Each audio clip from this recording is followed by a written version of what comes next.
Excuse me, mate, if your name's not down, you just ain't getting in. Ah, the immortal verse of the bouncer. Now, for all those of you with long memories, this sequence might look familiar. Yep, you may remember it from several of the original PlayStation 2 demonstrations, this one being courtesy of Final Fantasy creators Square. It was an initial glimpse of a title that promised to be an adventure-based fighting game. This game eventually made it onto Japanese store shelves just before Christmas of last year, and as you can see, it's gone through some major changes. What's particularly noticeable is how the main characters have evolved into their final form, something that Square's renowned character designer, Tetsuya Nomura, has been responsible for. Their style is, as you can see, remarkably close to his previous designs for the Final Fantasy series. We spoke to the director of the project to find out more, and found out that they're extremely personal about their projects. The emotional inspiration for this game probably reflects my sense of values. In games and in movies, we see a lot of characters, but in this game, I have these characters who reflect what I want to say about life.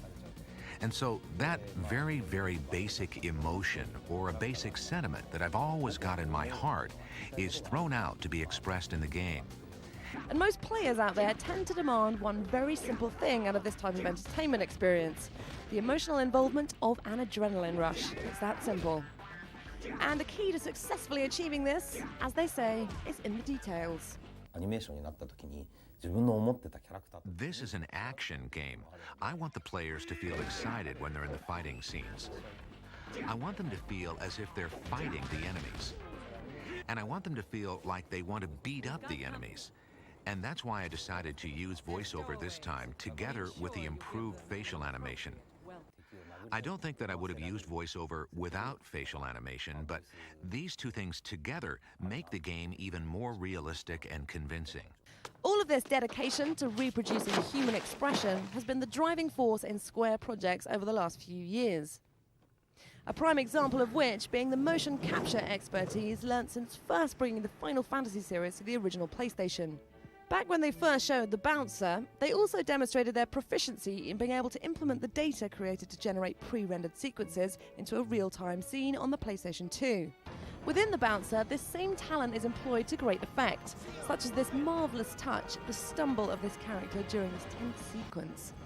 Although it was still all meticulously planned, as this storyboard comparison demonstrates.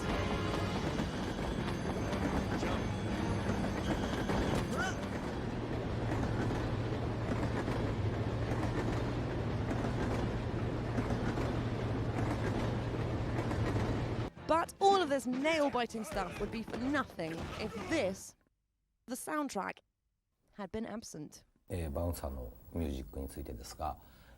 We use two categories of music here.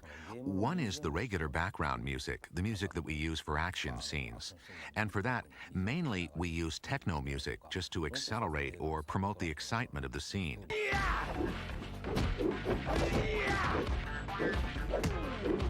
The other type of music that we have is soundtrack music, and this kind of music is really to help the storyline, to reinforce the storyline.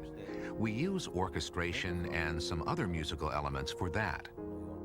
They even went to the considerable lengths of mixing parts of the soundtrack in multiplex standard Dolby Digital surround sound. Oh yes, this has been quite a project, even by Square's standards. It took us almost 2 years to develop the bouncer. I would say about 70 people worked on this team. And if you add the voice cast and the sound crew for both Japanese and English, that would add up to 150 or so.